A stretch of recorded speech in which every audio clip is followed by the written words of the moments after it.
Hello and welcome back to Aetheral Space 10.11, Adherent of the Unlit Sun. We are back. What is up, Aetherheads? Back at it again With my with special another guest, Aetheral Mr. Space. Beast. Yeah, I got Mr. 100 of the biggest Aetheral Space fans and launched them out the airlock. Let's see what happens, guys. If Musashi started a punk band, it would be called Dragon Slayer and the Aetherheads. I'm just saying. Nice. Thanks for that. Little witch Anyway, cackle. last Trouble. time. By the way, I hope you know this one episode this week is going to fuck up. Now we're going to end on odd episodes every week. I'm sorry. Oh, God, well, it is what it is. Maybe we'll have an extra episode somewhere down the line. Yeah, or we could just do another week of one episode. And they can be like for the sake of perfectly sanity. balanced. Indeed. But yeah, last time we saw Morgan Noct chose to finally trust someone, and he chose to trust Kojiro, and Kojiro was like, Instant betrayal. ooh, look at me, I'm like your Dragon. And then he was like, I'm bleeding, and then the heiress was like, we don't know yet. Yeah. And that was everything that happened. And Musashi beat his opponent with the power of forgiveness. And he was like, don't forget about me, I'm guys. still here. Wait, who was Musashi fighting? The corpse of Mariana. Oh yeah, and then he was like, he would have forgave you, and then she just fucking turned to ash. She Thanos. passed on. Yeah, you heard fucking JoJo Ghost rose out of her corpse and turned around and gave him a thumbs up. He has a dog on her back for no reason. Yeah, completely unrelated. It's a little Negan rush, Chibi. Like, was that their souls? Am I hallucinating? He doesn't see Marie's soul. He sees this other person he doesn't really know that well. I unironically love the JoJo Ghost trope. It's It's so good. It's so good. Every piece The of best media version of should it copy was after the Vanilla Ice arc, though.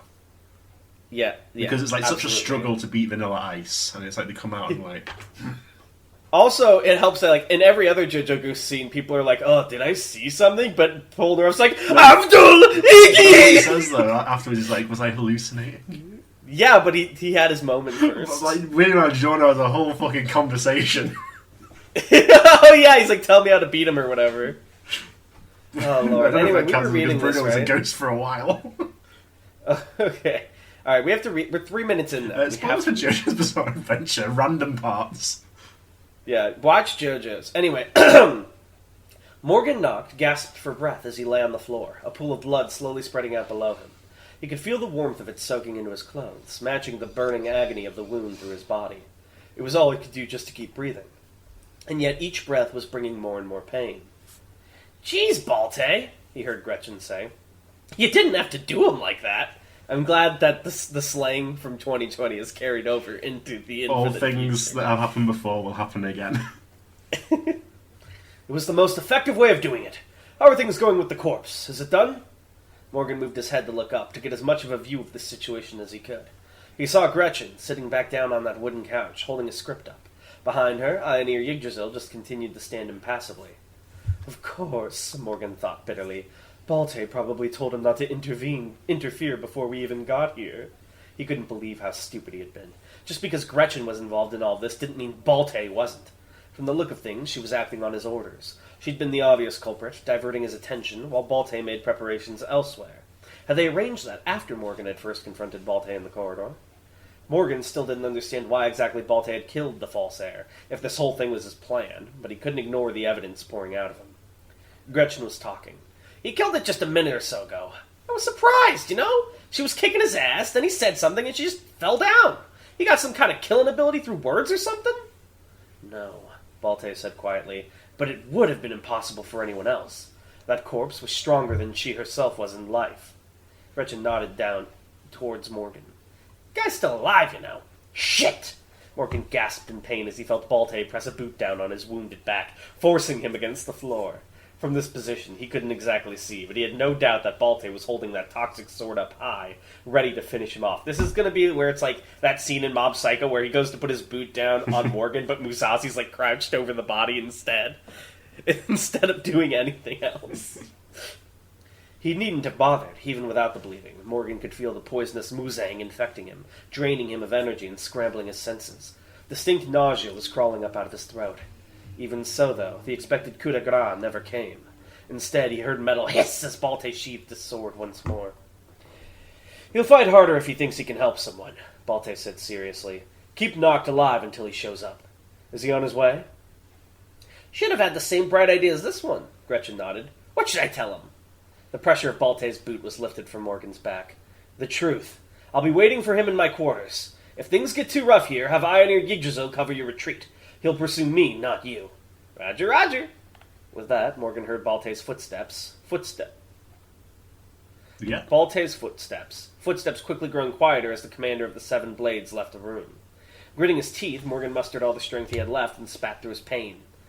Why? The footsteps stopped. Balte answered readily.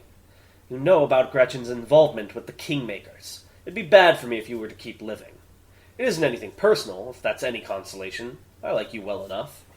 Even with his fading consciousness and a body that was slowly but steadily betraying him, Morgan could tell that the words Balte was speaking were nothing but truth. A liar always recognized another liar, and in this case Morgan did not.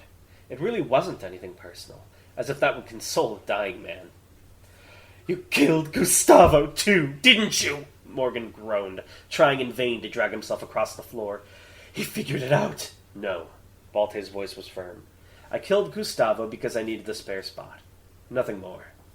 The footsteps resumed, and darkness claimed Morgan's mind.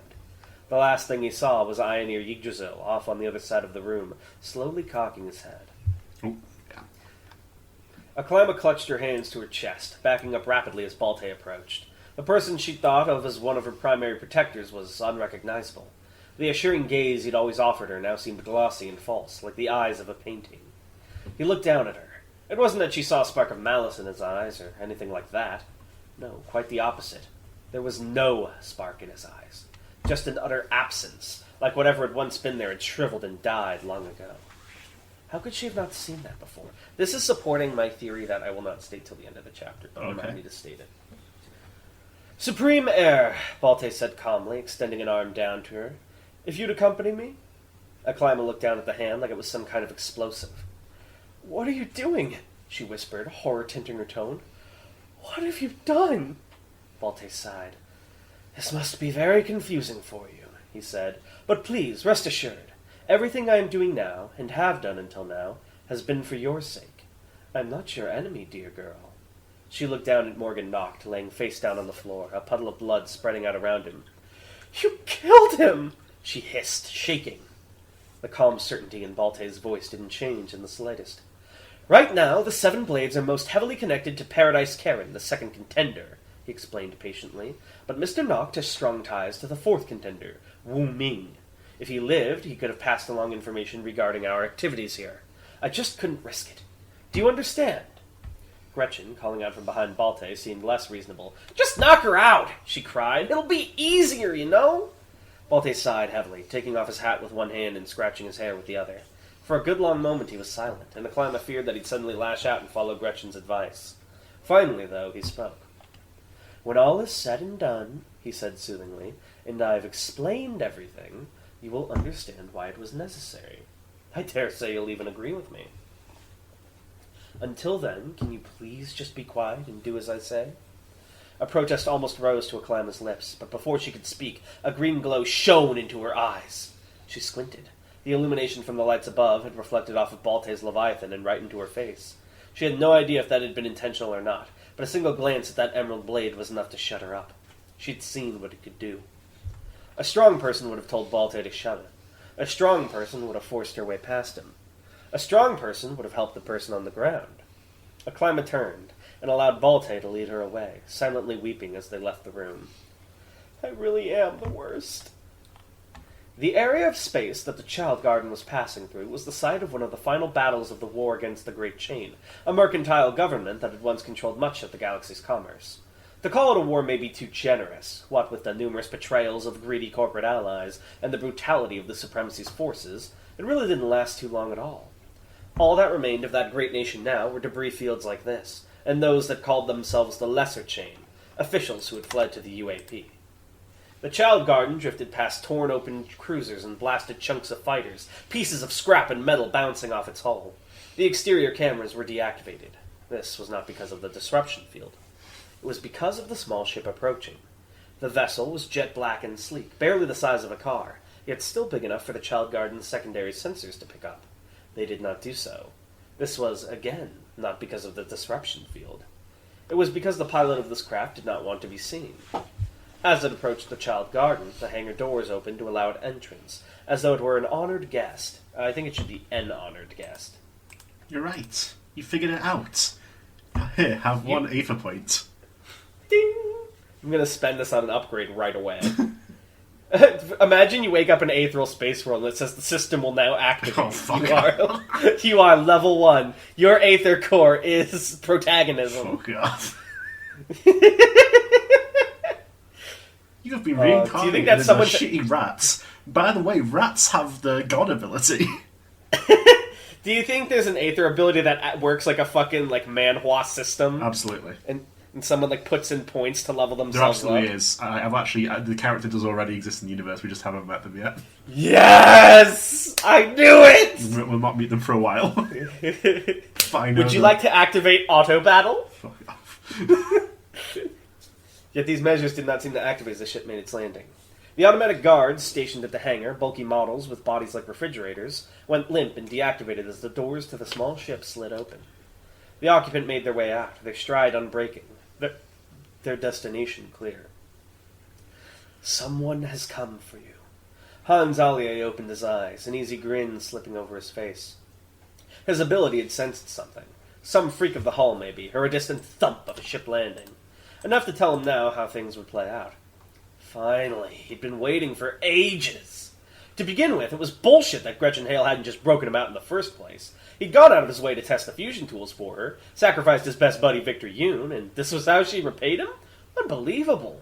Once he got back to his real sponsors, he'd have to make a request for her assassination. Flashbacks when he was just complaining endlessly about Victor. The person coming for you is your real sponsor. Hans' grin widened. Nice, nice, nice! He'd known things would shake out his way eventually, but it was still nice to have it confirmed. He had a policy, after all. This cat didn't do a thing without certainty. He heard the automatic guards outside blare something, only to be cut off mid-sentence, deactivated. A second later, the door slid open, and the person who'd gotten him out of his prison had entered the room. Hans laughed uproariously. She was wearing a black coat and pants, clearly aiming for some kind of camouflage in this blackout, a beret perched atop her pale blue hair. Cogitant eyes regarded him warily, looking him up and down, no doubt surprised by how much the fusion tool had changed his form. She slipped the script she was holding into her pocket as she approached the glass, 2 security drones bobbing over her shoulders. His real sponsor, Noel Edmonds, the contact from Darkstar. So this was the part that got spoiled for me. I knew it was Noelle, but I did not know she was in Darkstar. Tan? Well, last we saw her, she was in the middle of getting recruited. I thought she was being recruited by the Supremacy. Well, yeah. Oh, but then they got attacked. Well, Mizazi was like, you should go to Supremacy. She was like, okay, I'll think about it. Then she went off into an alleyway where, Tentacle Man appeared. Oh, yeah. Whatever happened to those weird twins, by the way? Eclipse and Solar? Well, one of them is with the Widow. The other is floating frozen through the vacuum of space. That's sad. The young Hodgson girl plunged her hands into her pockets as she regarded him. Fuck, what was her voice? Oh, I can remember. That you, Allier? Maybe not. She asked calmly, cocking her head. I don't remember what it was. You have to help me. Calm. She's being calm right now. That you, Allier? Yeah, like that. She asked calmly, cocking her head. You look different. I told you about these fusion tool things, right, sweetie? Hans grinned easily. Sent you a whole message about it. That make you look pretty wacky, huh? I don't even... You will be killed in the next few minutes. But bleed like this, Hans spluttered, trailing off. Noelle's cold stare did not change in the slightest. Something wrong? She asked, her voice dull and droll. That's not how it was last time we met her, right? No. Did she kill off her humanity? I reject my humanity. Raynash. Huh? What the hell? No, that wasn't how these things went. Hell no. This little bitch was going to kill him? Take him out? Ha ha ha. No. He wasn't the kind of guy who went out like that. No way, no how. He'd show her. I don't think that's a good idea, he said slowly, forcing calm onto his words. You know? Noel raised an unimpressed eyebrow. What do you mean? Getting rid of me. Silencing me, yeah? That's why you showed up here, huh? Thinking I might squeal like a fucking rat? It's a bad play. Bad move on your part. How's that? The script came back out of Noelle's pocket, and she looked distractedly down at it as she spoke. Hot rage flared through Hans' skull. This little fucking brat. She wasn't even paying attention to him. He heard beeps and boops as she played a game, tapping her finger against the screen. Playing FGO. She's like, nice, 3 Braves. I rolled Merlin. I'm not the only free bird flying around, missy, Hans growled. You remember Nin, huh? These bastards didn't get her. She's running around with all those dirty little secrets of yours. I'm the only one who can lead you to her. Still think you can get rid of me? Noelle glanced up from her script. We already found her, she said. She bled out in the jungle on Ipsum. Sad, huh? Hans' mouth just opened and closed silently for a few moments, like a goldfish, before he tried again. You really want people to know what you guys are doing?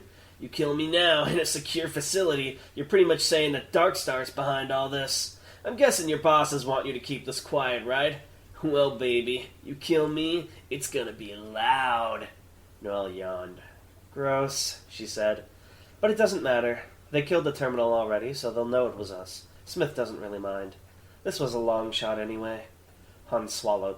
What? He hissed. You're just gonna give up? Just like that? Seriously?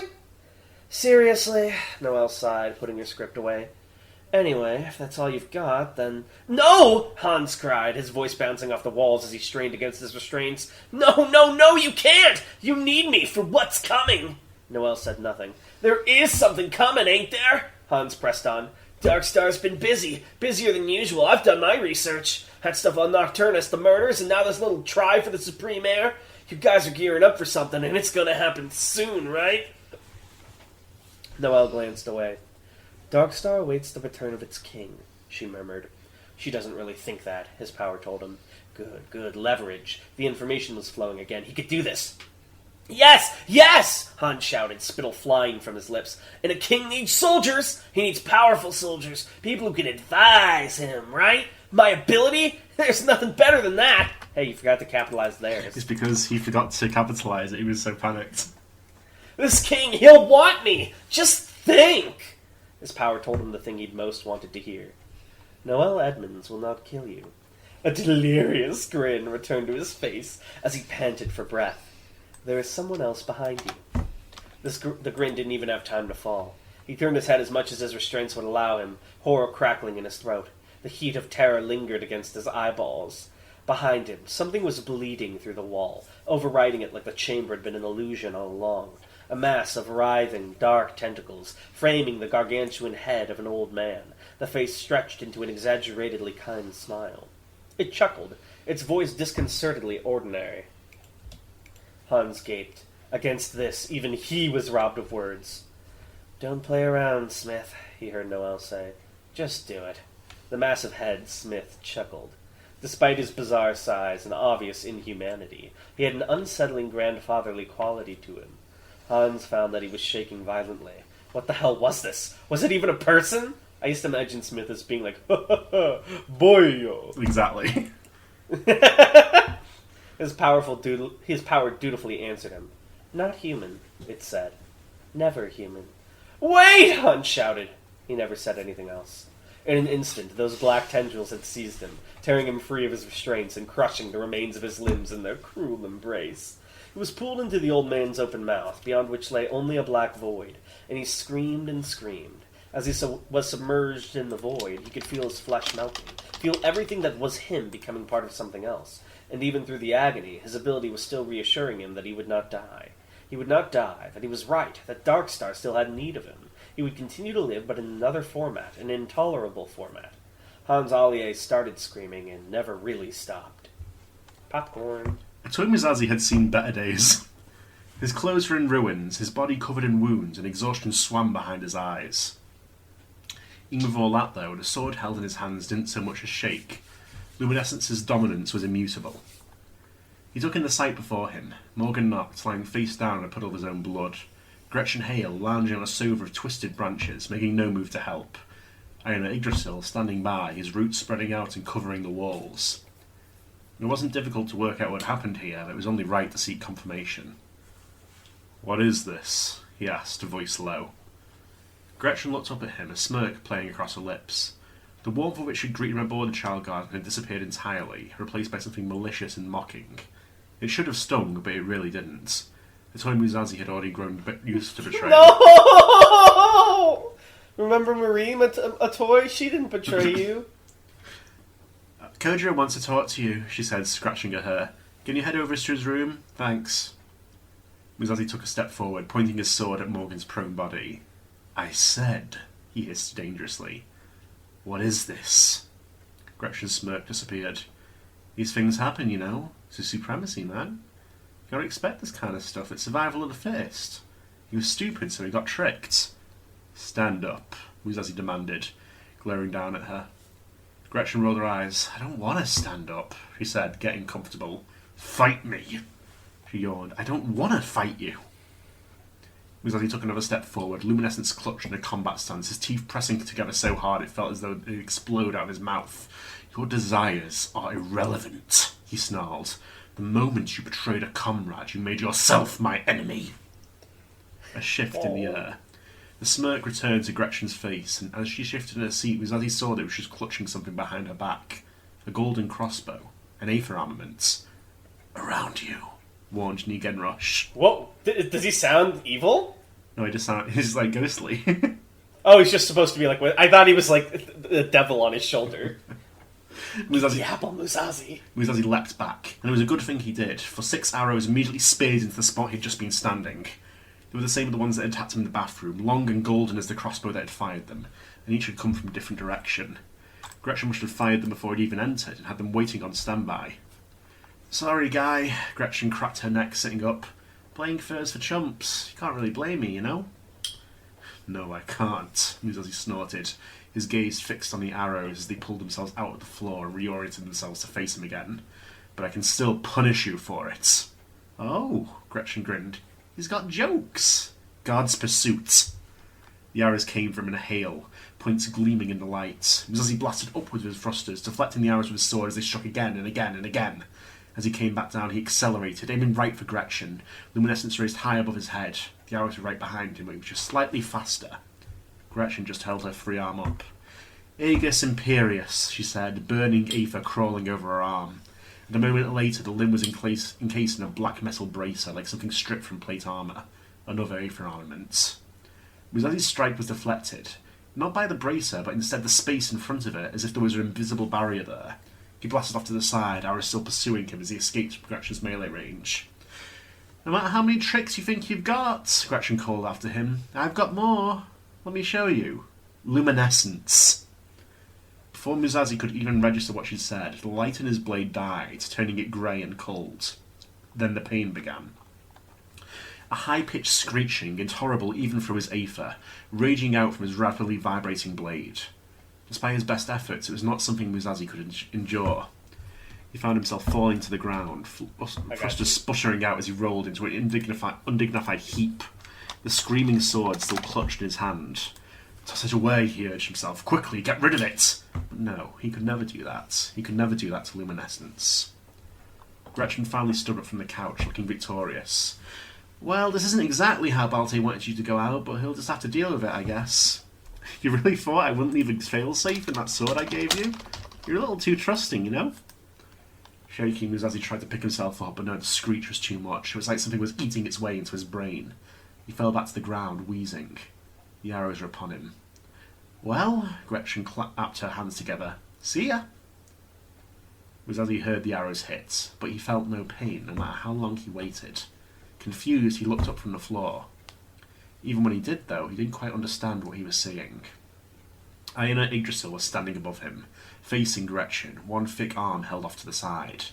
Each of the 6 arrows were embedded into that arm, and as Musashi watched, they sunk deeper and deeper, bending and breaking, like they were being consumed by the fell beast. Gretchen narrowed her eyes. Not such a loyal dog after all, huh? She spat. Iona Yggdrasil, for his part, simply growled, and charged. Yo, Pogdrasil! Ioneer's like, don't touch, all caps. Oh my goodness. I have a theory, but I don't know if I should say it, because if it's correct, I don't want to spoil it. Okay. So, just censor it if you don't want it spoiled. But you know that weird suit thing that the false heir had that tried to go on Acclima? Well, he was the weird suit, but yeah. Yeah. Yeah. The false hair was the weird suit. I think one of those weird suits went over Kojiro. Interesting. And I think that's why he killed Negan. I think that's why there's no light in his eyes. I think he's assimilated. Anyway, I have a lore question for you. Okay. You have two options. I want you to either tell me the first Aether armament Gretchen ever made, or what her favorite one was, and why. The first one she ever made was a bird cage that attracts birds. Oh, that's cute. Yeah. She was a Why'd sickly you choose child, that? so she made it to bring birds to her. Aww. She was in, like, the hospital. Yeah. Oh, man. Oh, man. Oh, man. I want to talk to you about something, but we have to end the episode first. Okay. You guys All right, watching thank will you never guys. fucking know. Alright, bye! Bye!